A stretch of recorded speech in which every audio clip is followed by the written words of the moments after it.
Oh no. Oh my god. Oh no. Oh! Jesus Christ. You want me? Come on. Come and get me. Come and get me. Right here. Right here. Come and get me. Oh. Ah! Physics. Don't you just love it? The mindless dregs. What do I call these guys? The dregs. Come on, dregs. Let's move. I wish to take you all back to a few years ago. We were doing a thing. It was called the I don't want to go back to a few years ago because COVID happened. I think this was before COVID. Yeah, okay. This was before COVID. I guess fair enough. Okay, so pre-COVID, like 2018, 2019, I forget what year it was, but we decided to do a thing during the Halloween season called the 7 Nights of Fright. And what that was we were going to release a reaction to a horror film every last one of the 7 days of October, culminating eventually on Halloween with Halloween 2018.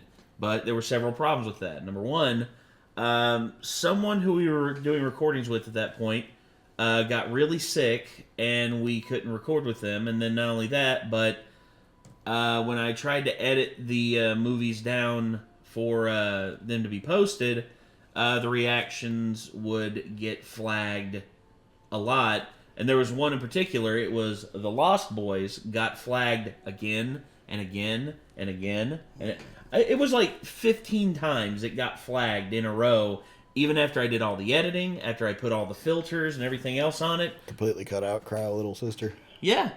Completely cut all the music I basically had to either mute or cut out.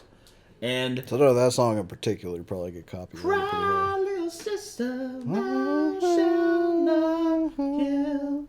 Run to your brother. Yeah. It's like, that's not usually my style of music, but when I heard that song in that movie, I was like, man, this song slaps. Oh, dude, there's some great songs in that movie. I still see. I think it's called "I Still Believe." You know, the guy with the saxophone. Then of course there was the other one. It was by Lou Gramm. Say hello to the night, lost in the shadows. When they're riding the dirt bikes on the beach and shit, I was just like, hell yes. And honestly, my dad loved that movie. When I remember when he showed it to me when I was a kid. It was a lot of fun. It's like my sister doesn't really like horror movies, but she loves that movie. Well, I think it's because all the leading cast is easy on the eyes. Well, yeah, she thinks Kiefer Sutherland's hot. So of course, yeah, especially mullet Kiefer Mullet Sutherland, because that was a whole look for him. And then of course you had Jason Patric, who back then was big time heartthrob, and then Jamie, I forget her last name, but the one who played Star, the girl, the female vampire, she was Jamie Gertz. Yeah, she was. I remember her in that, and I remember her in Crossroads. And dude, I just love her look. The big frilly hair, just like the free spirit look. I liked that a lot. And during that time though, we were actually able to release one film. We were actually able to release a few, but one of the first ones we did was It Follows. Now, it's been a few years since we've seen It Follows. And I remember you having to edit that one, and you did some very clever editing. I believe that was the very first time I used my boobies joke. Yes, which nobody has acknowledged to my knowledge still. Just like, come on, man. It's funny. It's like, come on. It's boobies. It's right there. It's a couple of blue-footed boobies. Yes. Covering up said boobies. Exactly. I use boobies to cover the boobies. I don't know. It makes me laugh. It does me too. And I got a good laugh out of it when you showed me the edit. They're derpy looking birds, so it's funny on multiple levels. They're derpy as hell, and plus they literally have this look on their face like, yeah. They look very confused. I like them. They're funny birds. Yes, they are. But we did a reaction to it, and we liked It Follows a lot. It was although the ending, the ambiguous ending, sort of left a bad taste in both of our mouths. It took the film from like an 8.5 to down to like a 6, I guess. I know other people were cool with the ending, but just something about it, I was just like, I don't know. Well, like it's I like vague endings in horror movies, but it was very abrupt feeling. Like it was almost like too easy, I think. Well, I don't know. I would say that's one thing, but also the other thing was I think it was just the way that last scene was directed too, because it was like someone's walking in the background, but they're literally so far back there that you're like, oh, that could be it, but like I have no idea if they're trying to imply that that's it or if that's literally just a background person that just happens to be in the frame. Like also there's actually several videos online of how to beat the monster from It Follows, and some of those are kind of bullshit, but other ones are actually really really good. I liked what they did. I'm still thinking you just bury it in concrete somehow. That's one of the ways that I heard people give.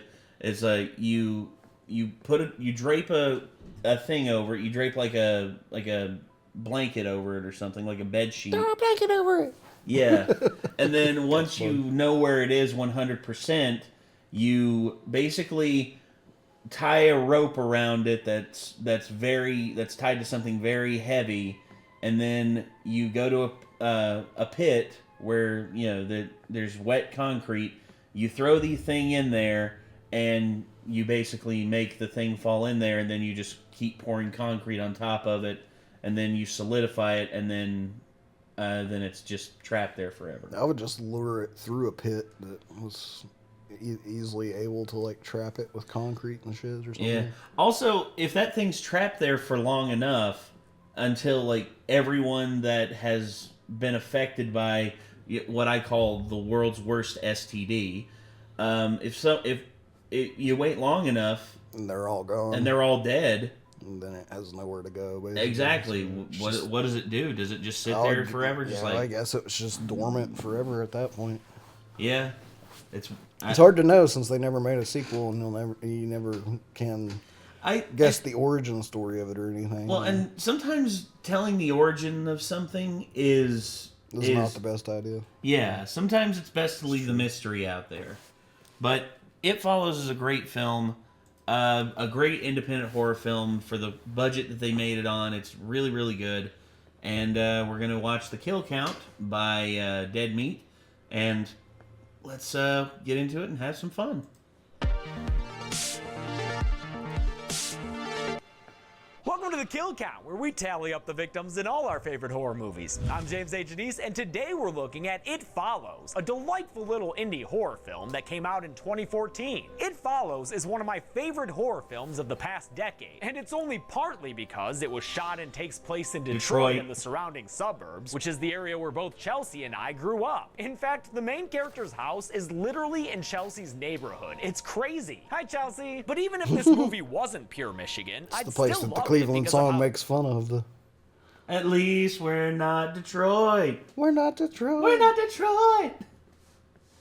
God. Satisfyingly cerebral it is. The unique premise can be interpreted a bunch of different ways, and the young cast is impressively natural in their acting. Plus, although you won't be able to tell from the kill count, the electronic score by musician Disasterpiece is fucking dope.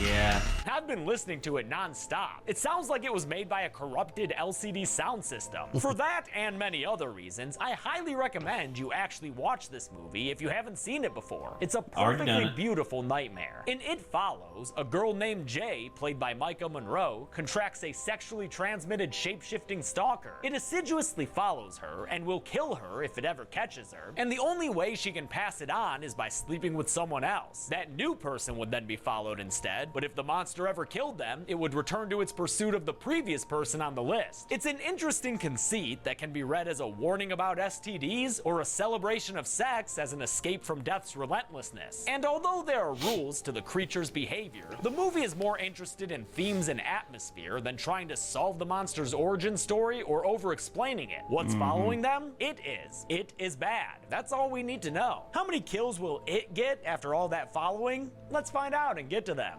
I forget how many people did If I remember die. correctly, I don't think it got too many people during this, did it? I think it killed around 4.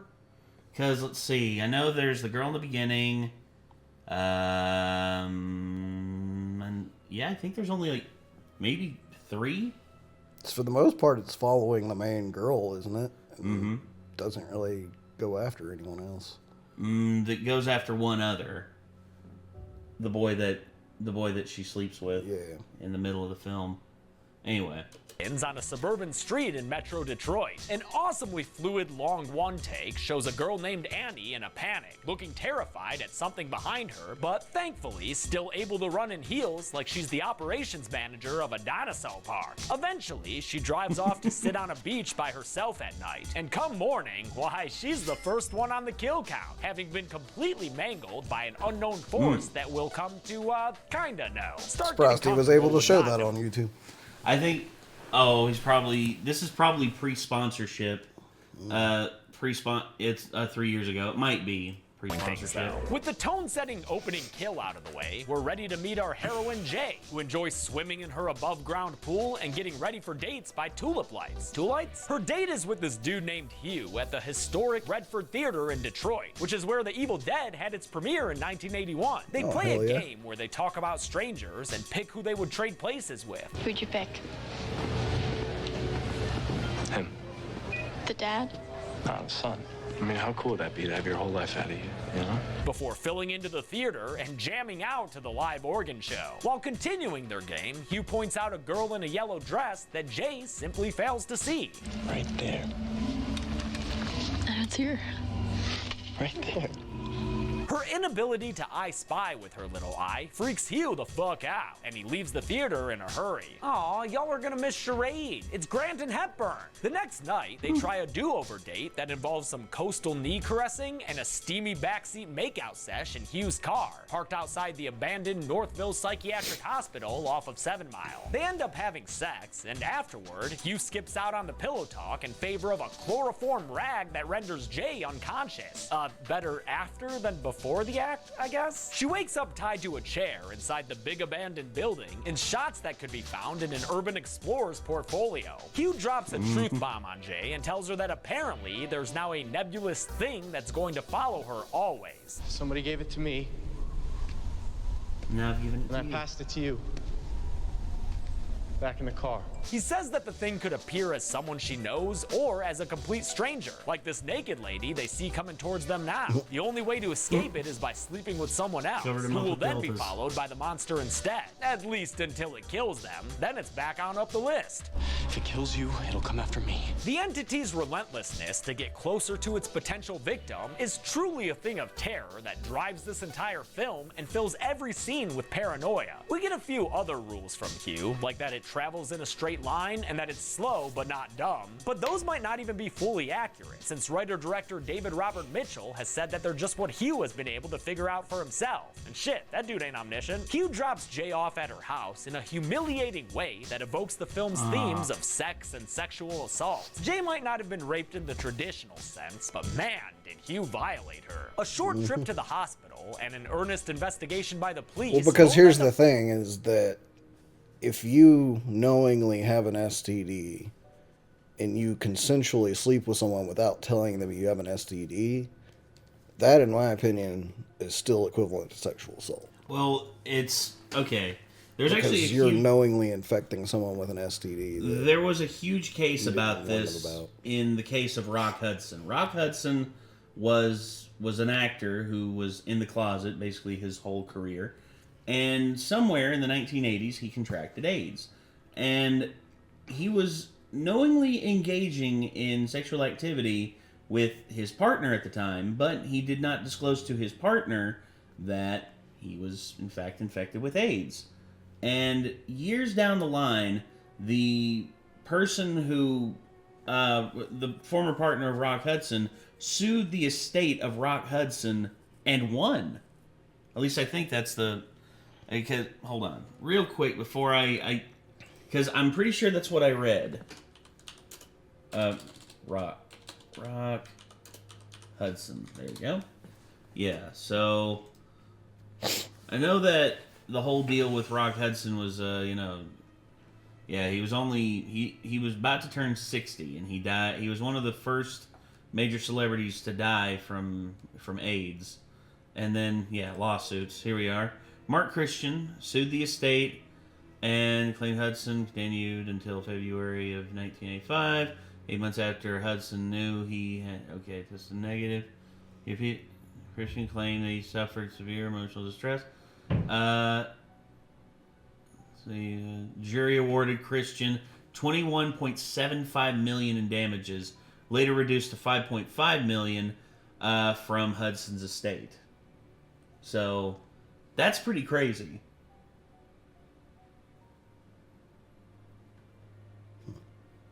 Yep, 1989, a jury awarded him.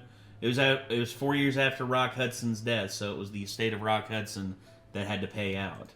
And yeah, I mean, it in terms of the legal precedents, it is considered a crime because you're basically subjecting someone to a death sentence, especially when it's something severe like AIDS. HIV, Yeah. Anyway. Yielding no useful information. Jay doesn't have VD or anything, and Hugh has disappeared, having used a fake name this whole time. Jay starts college and takes Halloween 101, where there's always a distraction waiting for you outside the window. But it's not Mikey Myers Jay sees out there. It's an old woman in a hospital gown walking straight towards her with an intense single-mindedness. Jay leaves class and is followed through the halls by the same blank-faced figure, who nobody else seems to see. Hello? She runs away from school and goes to an ice cream parlor to get help from her sister Kelly and Kelly's friend Paul, who's got a major crush on Jay because, I mean, yeah, obviously. Jay tells them what happened to her and how she's now being followed by an it. So that night, Paul stays over. I just realized why I thought she looked familiar to me the whole time. Well, she reminds me a crap ton of Hilary Duff when she played, was it Lizzie McGuire that she played? Yeah, on the Disney Channel? Yeah, like, that's what her face reminds me of. She reminds me of, like, a little bit older Lizzie McGuire. I could see it.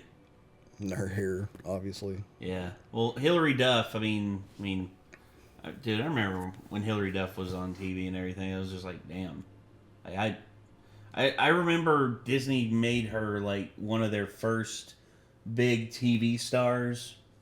I remember it was her, Selena Gomez, Vanessa Hudgens. They just kept pushing these. Christy Carlson Romano. Which actually, Christy Carlson Romano on her YouTube channel has revealed a lot about what happened to her when she worked for Disney, and also why her and Shia LaBeouf are not friends in real life. And it's actually kind of sad, eye-opening, but very sad. Shia LaBeouf, like, seems like he'd be a hard dude to be friends with, to be honest. Well, like, now, like, at least. Like, maybe not. Or, like, there was a point where I had a respect for his weirdness. Mm-hmm. His quirkiness. And then he took it too far and started getting kind of psycho. Well, the biggest thing that Christy Carlson Romano said was that when her and Shia were on set together for Even Stevens, and they were doing their thing, the chemistry was perfect. The chemistry is what made the show. He won a Daytime Emmy for his portrayal of Lou.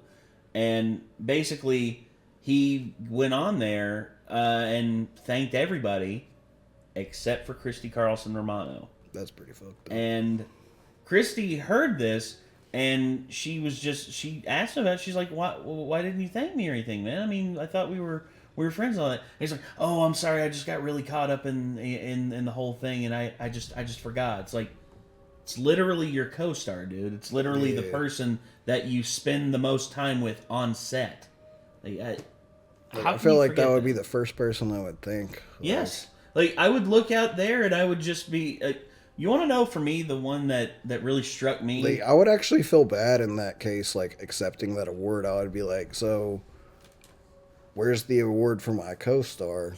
Like, because she deserves to be on this stage with me accepting an award just as much as I deserve it, because I wouldn't be able to get this if she wasn't helping out. And you see, humility in that regard is something that I really respect.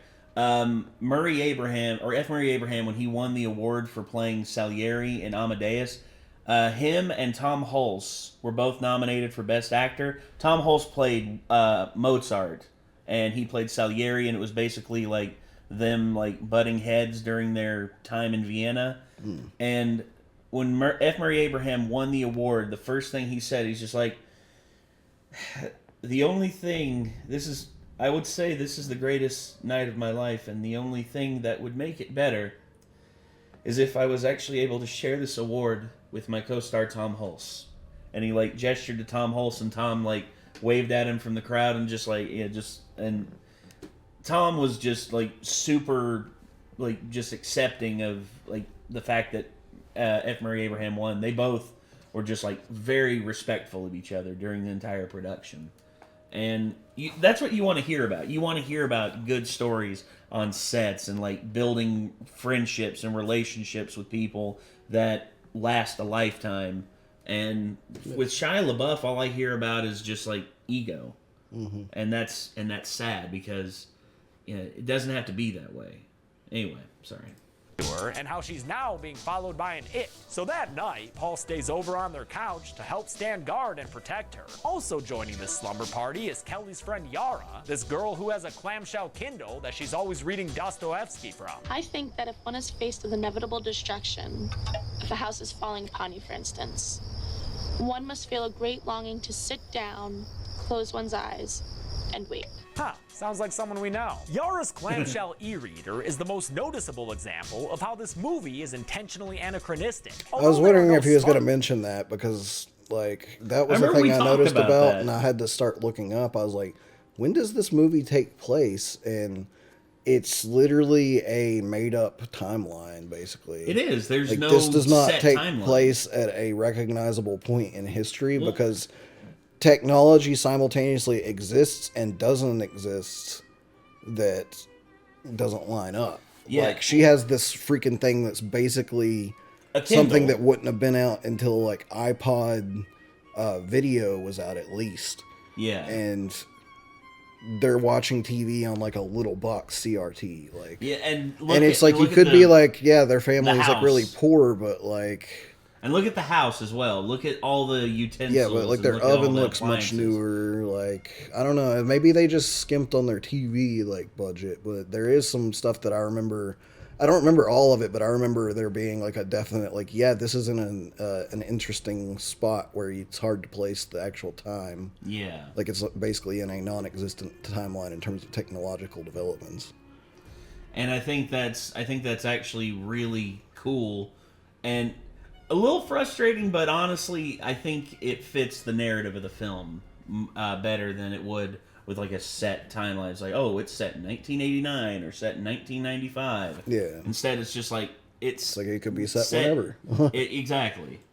Smartphones to be seen, she's rocking this retro-style futuristic device all the time. And although Hugh drove a brand new looking car from the 70s, Annie drove to her death on the beach in a very modern vehicle. All the mismatched technology in the movie suggests a different time period, or no time period at all. And even the season isn't set in stone. When we first meet Jay, I even thought her swimming clothing, pool, but the next yeah. day, Yeah, that's what I was gonna say. Like her clothing choices are so like Eclectic. yeah, just all over the place. So are the other characters, to be honest. Yeah. It's like she's wearing a coat right there. Her friend's wearing shorts. Yes. Like, And I feel like it was all kind of purposefully like randomized to an extent. And I think maybe that's the point. Yeah. I think maybe that's the idea behind the whole thing. Because that was really, to me, like actually one of the most interesting things about this movie was just all of that. Yeah. Like even more interesting than the concept, to be honest. She's walking down the street in a warm winter coat. Everything is intentionally illogical, adding to the surreal, dreamlike tone of this nightmare that's perfectly augmented by the cinematography and soundtrack. I fucking love this movie is what I'm trying to say. I mean, how could I not? It's even got a fart joke. Hey, I have an idea. You forced me to What? to other methods.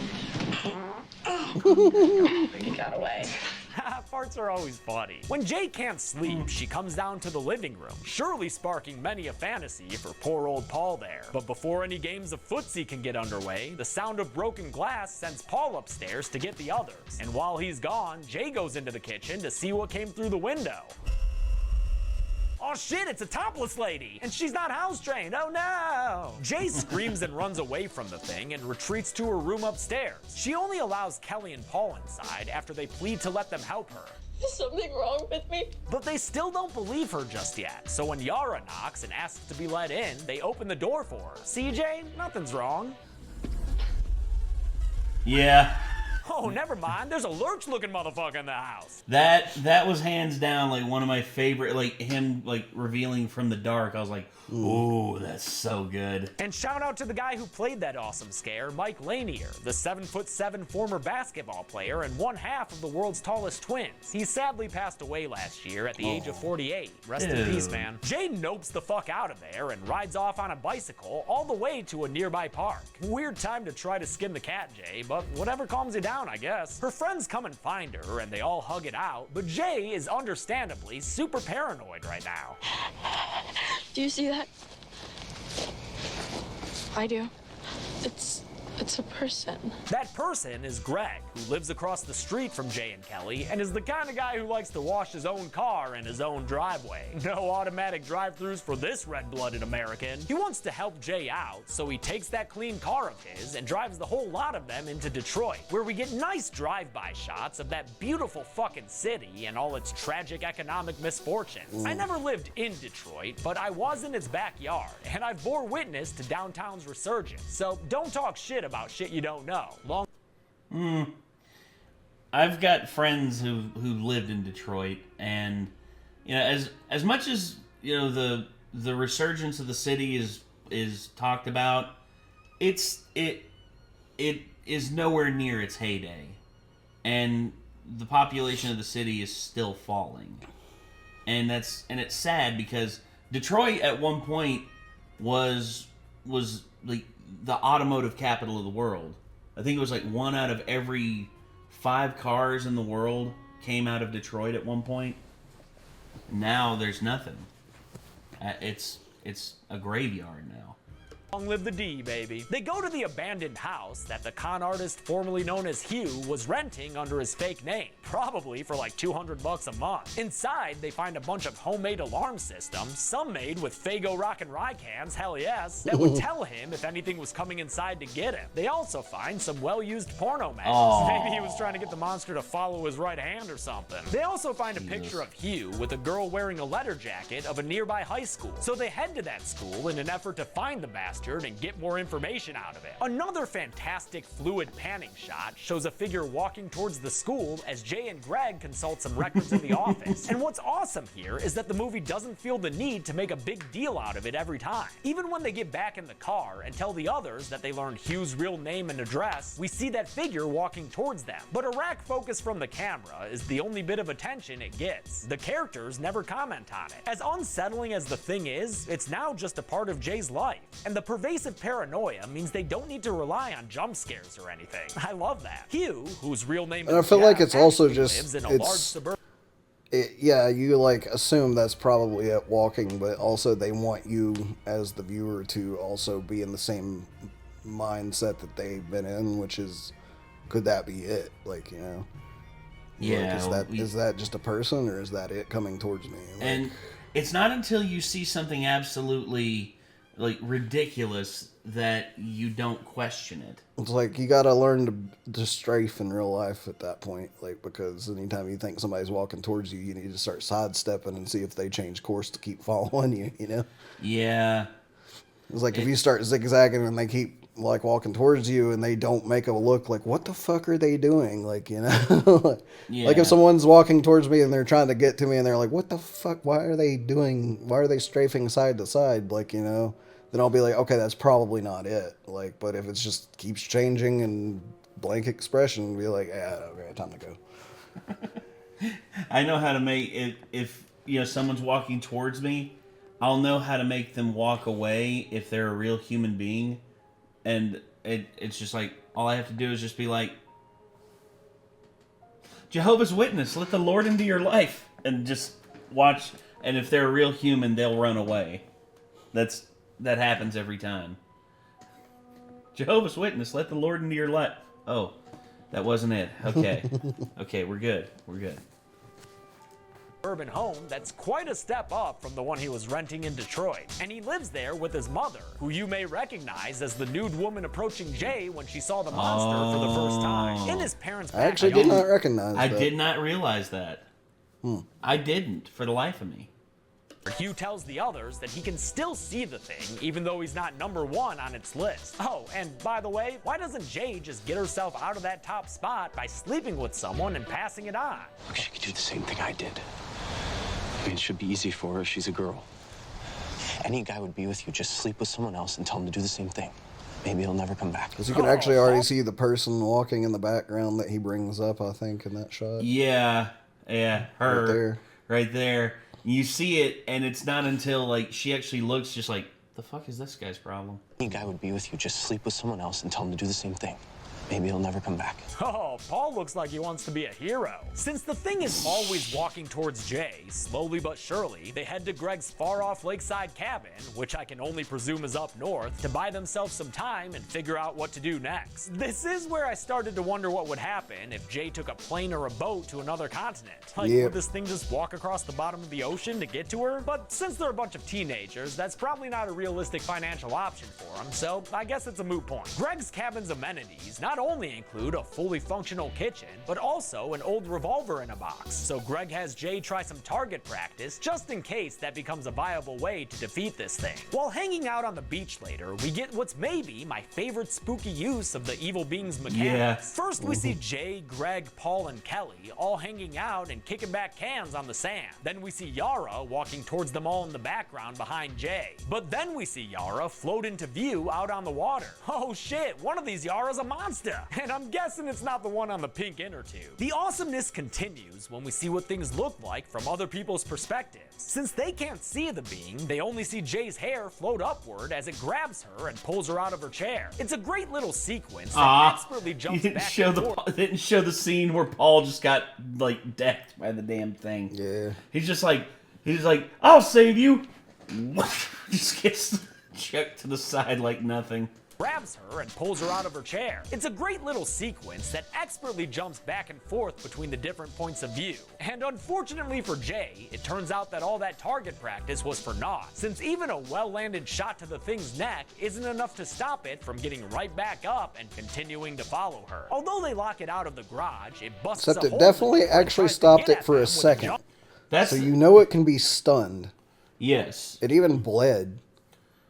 I'm scared. As a famous That actor little once said, bastard's if it bleeds, we can kill it. Yeah.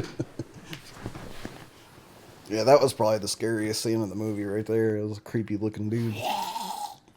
sends Jay scrambling the hell out of there and getting into Greg's car to escape. She drives off as the being continues to approach her, now appearing as a young girl. But Jay's frantic getaway is cut short by a nasty case of distracted driving that sends her off the road and onto the fast lane for the hospital. There, she wakes up to find her loved one sleeping and her arm in a cast. Hey, at least your legs still work. You're gonna need See, that scene right there, she wasn't that far away from it, and that, in my opinion, is a bit of a plot hole with the movie. That, yeah. Because emergency services are slow as shit, and it Yeah. had plenty of time to get to her and kill her before she ever would have gotten taken to the hospital. All of a sudden, the emergency services get there, and Jay's neck is literally, like, snapped. Like, she's dead in the driver's seat. And they would have just chalked it up to the car wreck killed her somehow. Yeah, it's like, but she wasn't going that fast.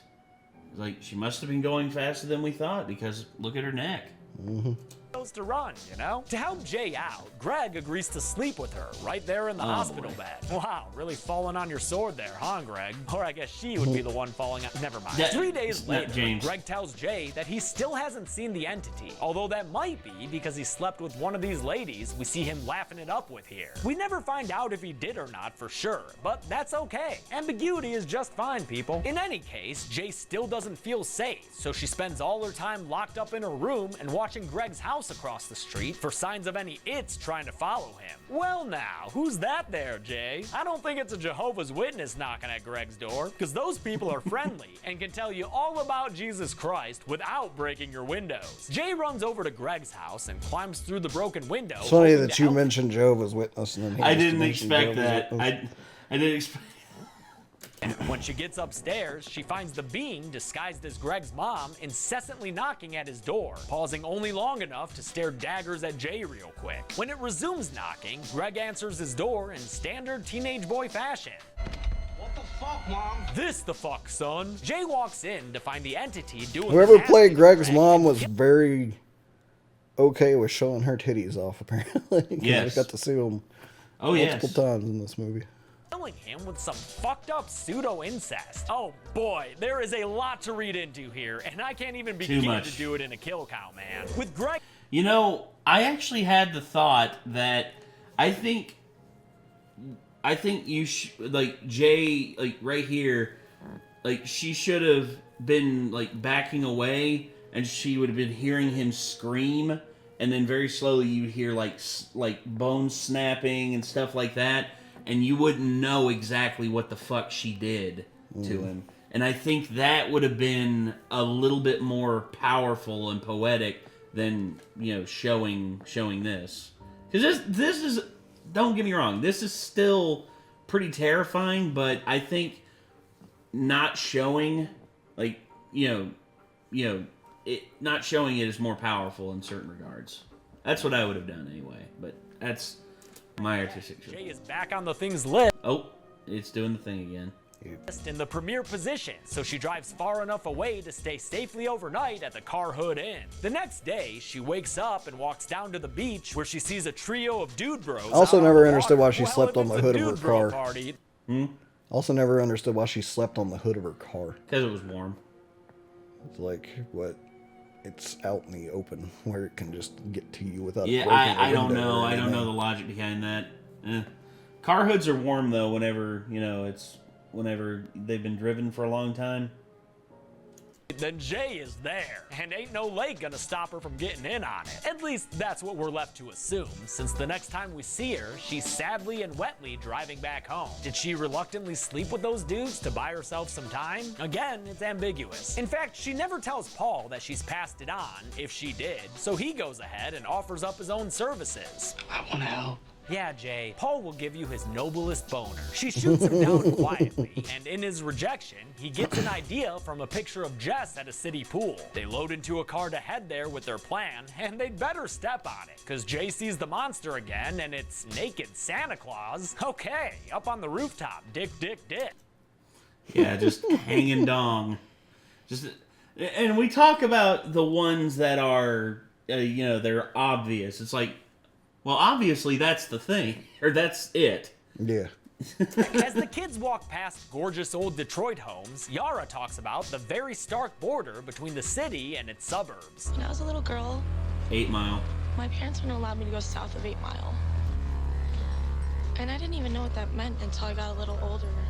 And I started realizing that that's where the city started and the suburbs ended. Yeah, dude, 8 Mile's not just an Eminem song/movie. It's a road with extreme divisions of race and socioeconomic status on either side, with Detroit south of it and the suburban counties of Macomb and Oakland north. And I think that little Michigan factoid deserves an awesome bit of score. What do you say?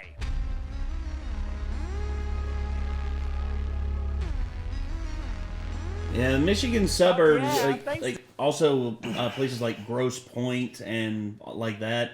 Those are also like very famous suburbs that are associated with north of 8 Mile. Disaster piece. They get to the pool and prepare for the monster by setting up a bunch of electronics around the perimeter, all plugged into extension cables. I guess they're looking to zap this monster and write it off with a death note. Jess gets into the middle of the pool while the rest of them sit around and wait by twiddling their thumbs and reading from their clamshell Kindles. Eventually, the monster arrives, but even when Jay sees him, the audience is left in the dark for a little bit. Oh my god. I just walked in the room. It's right there. Probably because of whatever shape Jay sees it taking. What do you see? I don't want to tell you. Is it Gary Busey? I bet it's Gary Busey. The possibly Gary Busey looking monster starts throwing the electronics into the pool at Jay. He's gonna get electrocuted. Yeah, what'd you think was gonna happen, you idiots? This climactic sequence in the pool is the one thing that keeps It Follows from being perfect, in my opinion. Maybe I'd excuse the idiocy of this electronics plan if the monster was Gary Busey, but it's not. It's just a beardo in his underwear. Paul shoots at the monster as it keeps chucking shit at Jay, but he only winds up hitting Yara in the leg by accident. It's not until Kelly gives the monster a kick-ass sheet ghost costume that Paul is finally able to shoot it in the head and knock it into the pool. It grabs onto Jay's ankle before she manages to get out, and Paul takes some very risky shots to try to save her. Wow, dude, maybe ask Yara how your aim is before you try it. He eventually lands a lucky headshot that gets the monster to let her go. And although Jay has a red hand mark around her ankle, it looks like the creature is in far worse condition. Its blood filling the pool in a gnarly way that only Jay can see. With the monster apparently vanquished, Jay and Paul have some rainy celebratory blanket sex. Although afterward, they both admit that neither of them feel any different. Paul then cruises the streets for sex workers to use as insurance to keep his name off the top of the list. I'd be more worried about catching an actual STD if I mess with that. Although, as you've probably guessed by now, we don't know for sure if he ever follows through with that idea. Some thematic loose ends are tied up when we see from a family picture that the monster's last shape was Jay and Kelly's late father, lending that pool scene some retrospective emotional weight. And to really put a point on it all, Yara reads one last relevant quote from Dostoevsky's The Idiot. And the most terrible agony, knowing for certain your soul will leave your body and you will no longer be a person. And that this is certain. The worst thing is that it is certain. The movie ends with Jay and Paul walking down the street holding hands. They're not quite happy because how could they be, never knowing if they're fully safe or not? And judging by that person walking towards them way in the background, they might already be back on the chopping block. How many people did this invisible, versatile sex monster murder? Let's find out and get to the numbers. Dang it, Chelsea. Like, Chelsea, you stepped through the camera frame. Oh, shit! Hey, go back real quick. I didn't actually look at his shelf this time around. Yeah, it's Dostoevsky's The Idiot, and then Fago bottle. We got It Follows. Electronics shit. Like Electronics, iron and shit. Right on. Yeah. Top shelf is usually what... This is his old set. Top shelf's usually where he had all of his stuff like that. Yeah. Relative to the film Only he's two watching. people died in It Follows, tying it Damn. for the movie with the least kills on the kill count. With one male and one female victim, we got ourselves a very even pie chart. And with a runtime of 100 minutes, that left us with a kill on average every 50 minutes. I'll give the golden chainsaw for coolest kill to Annie. It's the punctuation to a real kick-ass opening sequence. And she kept her high heel on the whole time. That's a classy death right there. Dull machete for lamest kill will go to Greg by default. Although I can safely say I've never seen a kill like that one before. And that's It Follows, which came out in 2014, and like I said, I really friggin' enjoyed. Until next time, I'm James A. Janice. This has been The Kill Count. Thanks a lot for watching this extra Kill Count. I want to thank some patrons like Caleb Rhodes, Esri Cassidy, Alexis Parmentier, Brian M. Cole, Cynthia Zhang, and Noah Owens. A little peek behind the curtain for production stuff. I filmed Jaws 3 and 4 at the same time before I got this haircut. So on Friday, you'll see me with my old hair, and then next Sunday, we'll be back to this. You don't really care, it's fine. Thanks everyone, be good people. I'm guessing the other tie, or maybe he didn't do it before this. I think something beat that since then, which was Paranormal Activity. The Strangers, Never Hike Alone, It Follows. Let's see, yeah. So it's Strangers, Never Hike Alone, It Follows, Jaws, The Revenge, The Shining. Those are all the ones with... Okay, Society, Never Hike in the Snow. Control F real quick and look for Paranormal Activity. It's not on this list. Dude, literally only one person dies in Paranormal Activity, I'm pretty sure. At least in the original theatrical ending that I can remember, only one person dies. The other person's possessed. I don't know if you count that as kill or not. Because there's only 2 characters in the movie. Ah, he never did a kill count on them. Oh, I could have sworn I just saw at the end of the episode it was talking about Paranormal Activity on the suggestions. Right? Episode 64. Podcast. Oh, it was the podcast. Okay. So, yeah. So he probably talked about it because there's no point in counting one kill, I guess. Maybe, but... Because it looks like literally he's never done anything with just one. And I'm pretty sure there's only one person killed in it. The dude has done 340... Dude, look at that. Dude, Pro Party Massacre 3, 4,295. Are you serious? Woo! It's one of the newer ones. Hellraiser, Hell on Earth. Final Destination. Yeah. I remember that one was number 1 for a while. Yeah, Brightburn 274. Oh, yeah. It was... No, I guess, didn't he destroy a plane at some point? Yes. Yeah. Yes. Guess that was why. Train to Busan had more than I thought, too. Oh, yeah. I guess that was all the... I know we watched that one, but like I forgot. Like I guess it was all the zombies that you see get killed in it. Yeah, well, he usually counts whenever they become a zombie. That's usually a death, like a kill for the kill count. I thought he counted zombies as kills as well. Maybe so. I think that's... Yeah, I think he does. I think he does do that. So I remember seeing green guys as like being counted. He counts whenever supernatural killers take a death as well. Mm-hmm. Which is strange that we don't actually know if it died in that. So, I don't know. So, yeah. So he only does it when he can kind of confirm it to an extent. Yeah. But, alright. Anyway, everybody. So, yeah, that was Dead Meat, the kill count for It Follows. If y'all enjoyed and want to see more from Dead Meat, feel free to click their name in the title of the video. And yeah, if you want to see more from us, hit that subscribe button, ring that bell, you know the whole gist. And until next time, Nate. I am Nick. Y'all take care, everybody. Peace. Oh, and wrap it before you tap it. Indeed.